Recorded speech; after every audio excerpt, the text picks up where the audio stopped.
Okay, this is Group 1's discussion review over the week on Chaucer 2.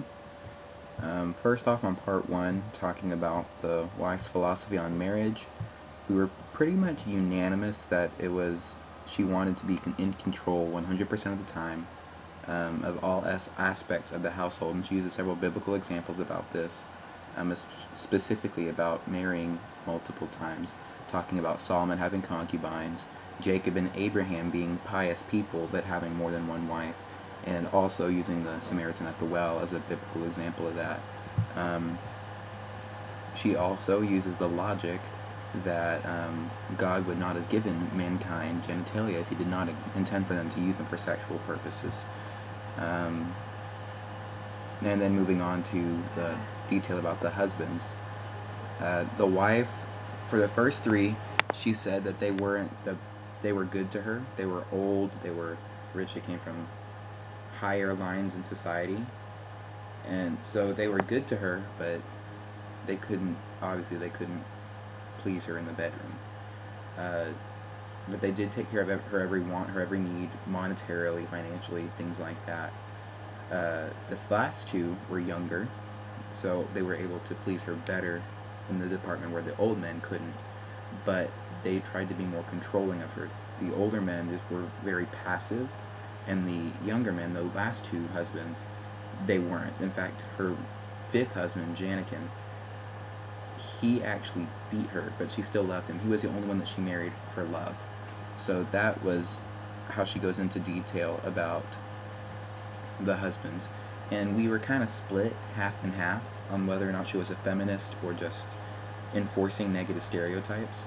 I think there was 2 or 3 people that said she was an early feminist, and then the remainder of the group said that she confirmed negative stereotypes about women, about constantly coming back to the cycle of abuse and almost like the battered bird syndrome.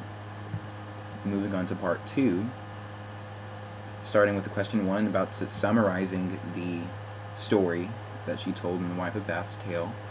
Here's how it basically went, taking details from everybody's summaries and putting them together. So apparently during King Arthur's reign, instead of having fairies and elves everywhere, they went away and the fires have replaced them, which gives us a little insight into her views on the Catholic Church. But a knight comes across, he sees this young girl basically, and he gets overtaken by his sense of power and everything else, and he ends up raping her. And he's going to be sentenced to death, but the queen intervenes. And she tells King Arthur, she said, "Let his life be spared if he can come back after a year and tell me what women want the most." So the knight goes all around the world. He tries villages. He tries asking so many people. He gets so many different answers. He gets money, happiness, joy, freedom, sex, all these other different things. But the knight, he doesn't feel like those are good enough answers. But eventually he comes across an old hag who tells him basically, "I can give you the answer, but you have to pledge yourself to me." And he says, okay, because he's just desperate. And then so he goes into King Arthur's court, and the king asks, or queen rather, the queen asks, "What do women want the most?" And the hag comes forth and she says, to be in control of the man.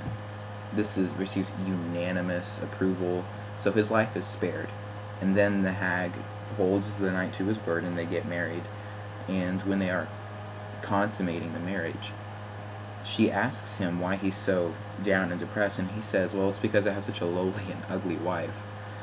But instead of getting offended, like I'm sure 99% of women would be, she says, okay, well, would you rather me be ugly and old and faithful, or young and beautiful and sleeping around? And he thinks about it for a while, and he just says, you know what, do what you want. And having received what every woman wants, she turns into somebody that's young and beautiful and loyal, so he gets the best of both worlds. And they live happily ever after. Going on to the term gentilesse, some of us thought that it meant good character or nobility, nobility of spirit, and the other one sort of affirmed that, but they went about it a different way. They said that or gentilesse rather, is the concept that it's not bloodline nobility that makes one noble, that makes one a good person. It's actually the inner nobility of the spirit. And regardless of gender, status on the social hierarchy, all these other things, somebody can be noble at heart, and that is what truly makes somebody a noble. And number 3, talking about the final lines of the wife's tale, she basically ends them with her reference to the biblical examples. She asks Jesus to give good husbands to the women. She basically says a prayer almost, asking God to give good husbands to women so that they can fulfill their roles as wives.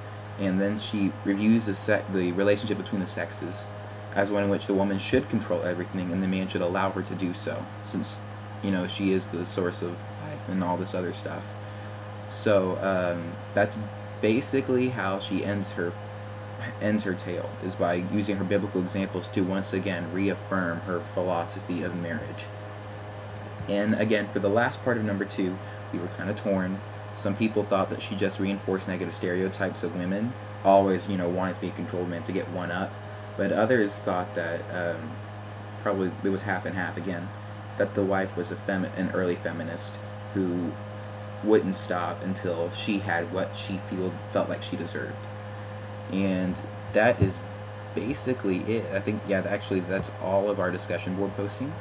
So I hope this summary was satisfactory.